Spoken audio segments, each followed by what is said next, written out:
안녕하십니까. 예수 동행일기 아는교회 40일 특별 새벽기도회 시간입니다.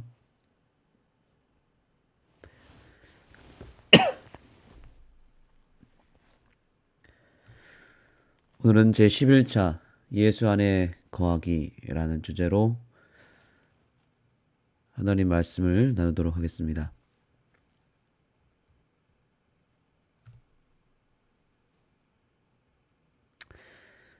우리는 예수님을 볼 수 없는 시대를 살고 있습니다.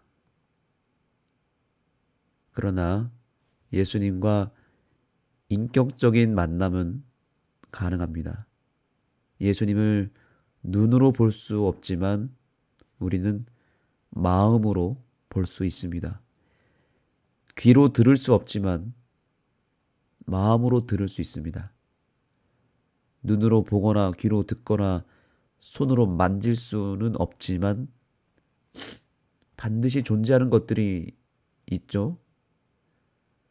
믿음, 소망, 사랑, 이와 같은 것들이 바로 그것이라고 할 수 있겠습니다.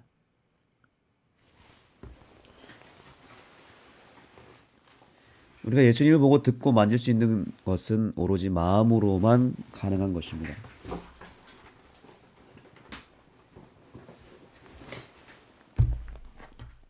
여기 베드로전서 1장 8절로 9절의 말씀을 함께 보시겠습니다.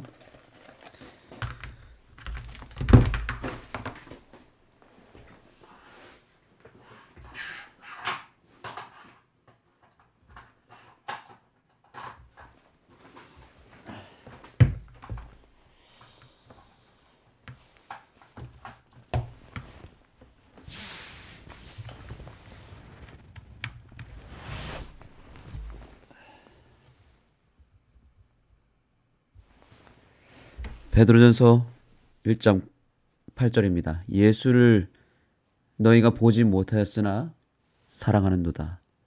이제도 보지 못하나 믿고 말할 수 없는 영광스러운 즐거움으로 기뻐하니. 우리가 예수님은 우리 안에 계십니까? 라는 이 질문에 대한 대답을 쉽게 잘 할 수 없습니다. 그러나 성경은 분명히 예수님이 우리의 마음에 거하신다고 말하고 있습니다. 우리가 우리 눈으로 볼 수는 없지만 사랑할 수 있고 보지 못하나 또 우리가 늘 기뻐할 수 있다라고 말하고 있습니다.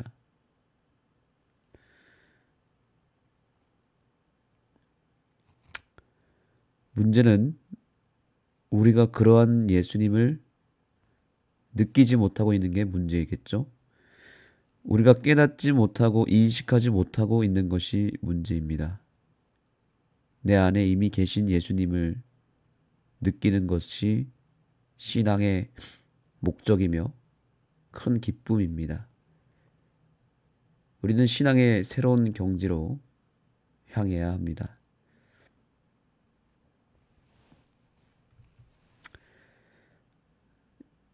예수동행일기 교재 68페이지에 다음과 같은 권면이 있습니다. 성경을 읽다가 마음의 감동을 느끼고 주님의 책망과 교훈과 위로와 약속을 자신에게 주시는 것으로 깨닫는 사람은 주님을 인격적으로 만난 것입니다. 마음으로 느끼고 마음으로 깨닫는 사람들이 바로 예수님을 만난 사람들이죠. 성경의 말씀 하나하나를 마음으로 느끼고 그것이 자기에게 주시는 생생한 하나님의 음성이라는 것을 깨닫는 사람이야말로 주님을 인격적으로 만난다는 것입니다.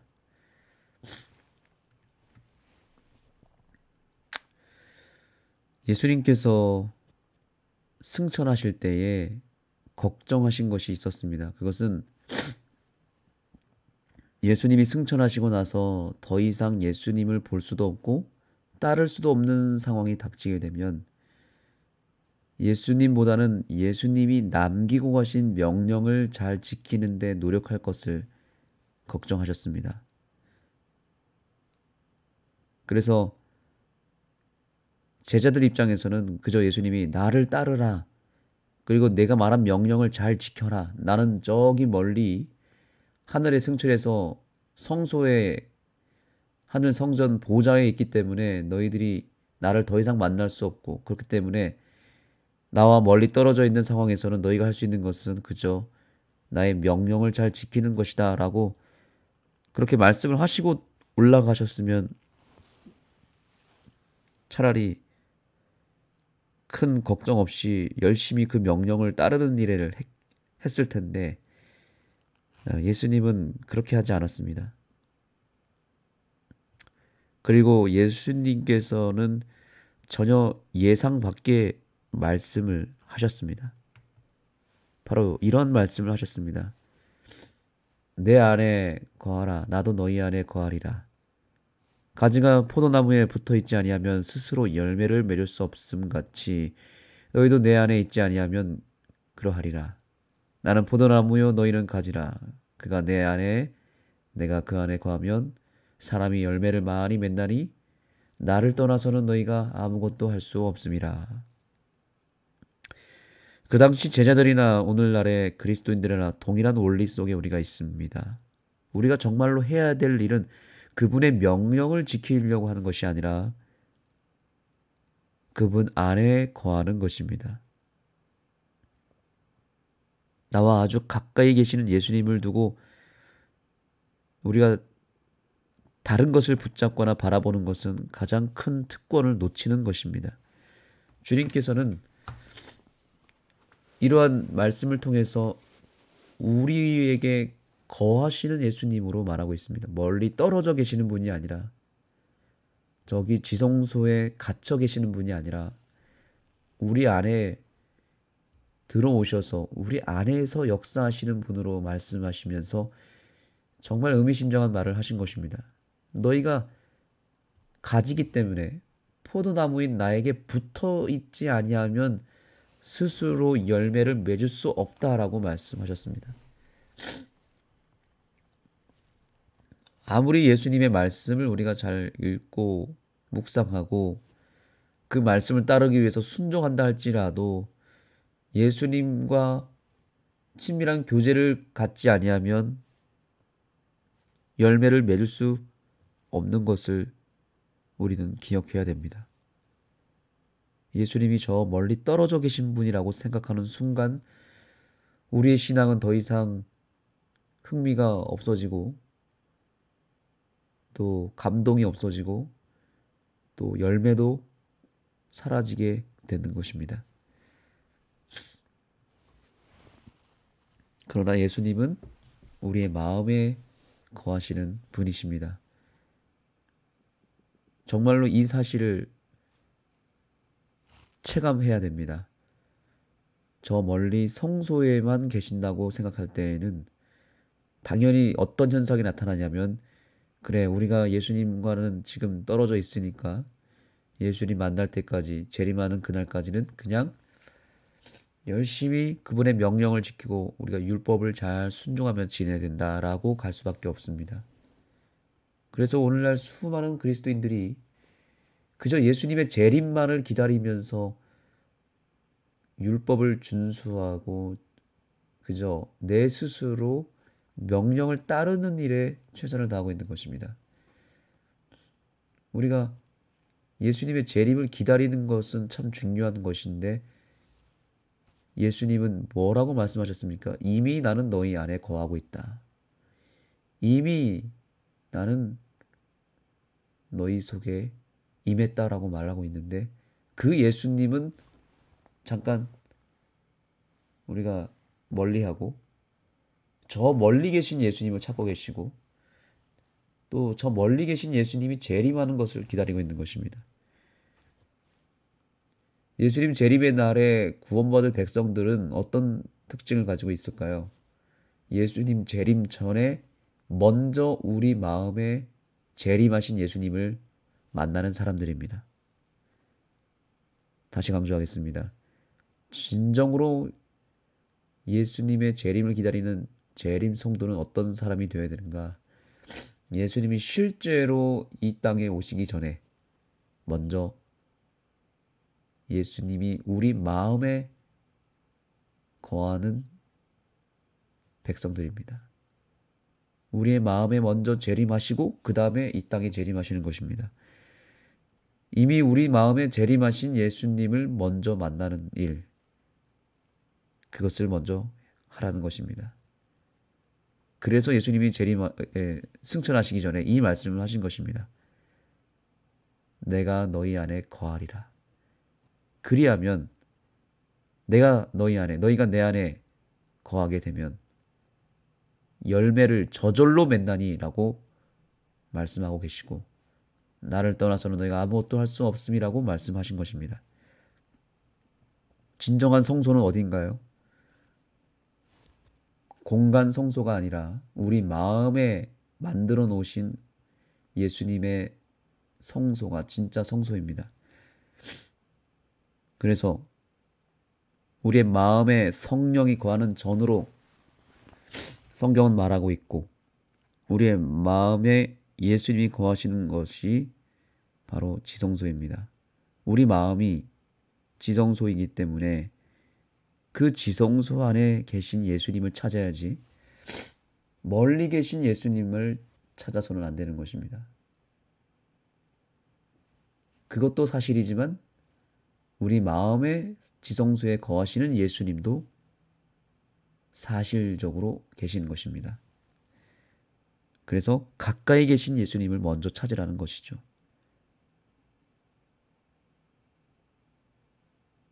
이 사실이 인식이 되어지고 멀리 계신 예수님을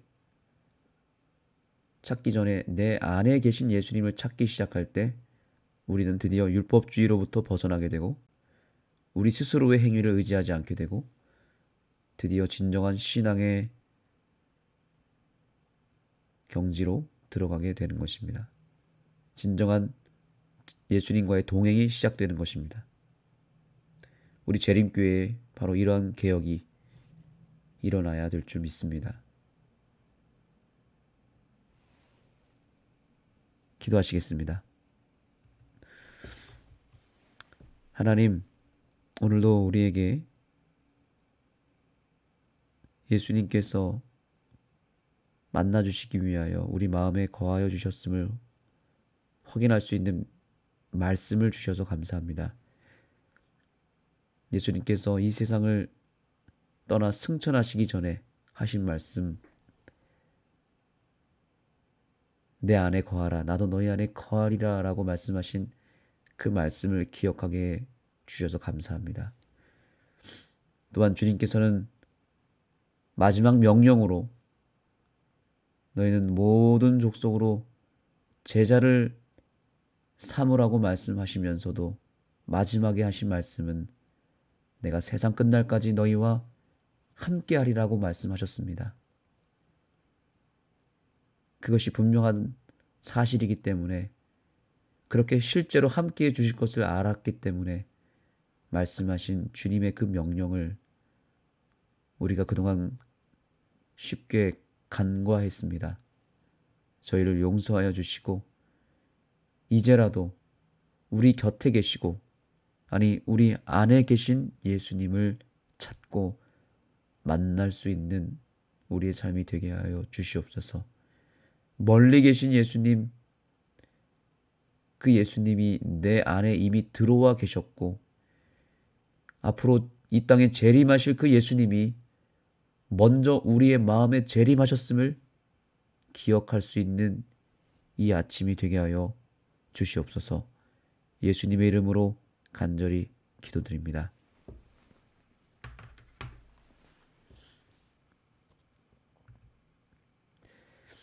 기도의 시간입니다.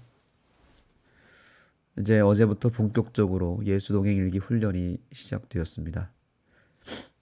지금 카톡방에서 열심히 훈련받은 대로 그 매뉴얼대로 훈련하고 있는 여러